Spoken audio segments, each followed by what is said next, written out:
Abbiamo la possibilità di prorogare, ma non soltanto di questo. Noi abbiamo un altro intento che caratterizza questo governo ed è una svolta anche in questo caso.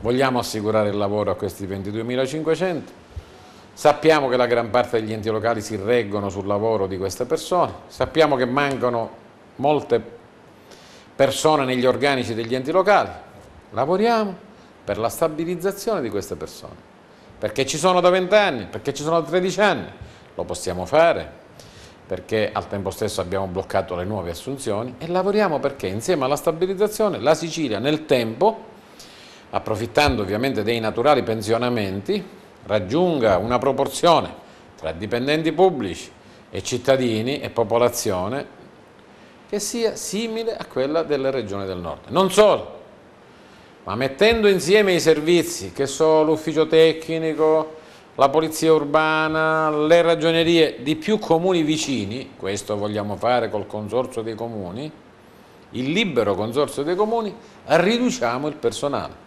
Perché 10 comuni da 7, 5, 12 mila abitanti? Pensate a Caltagirone e al Calatino. Devono avere 10 ragionieri generali, 10 segretari generali, 10 capi dell'ufficio tecnico. Ora li hanno e se li tengono, ma mano a mano che vanno in pensione, anziché 10 ne avranno 9, poi 8, poi 7, poi 6. Alla fine ne basta uno. E questo perché? Perché il denaro che si risparmia si investa in sviluppo. Oggi investiamo in stipendi.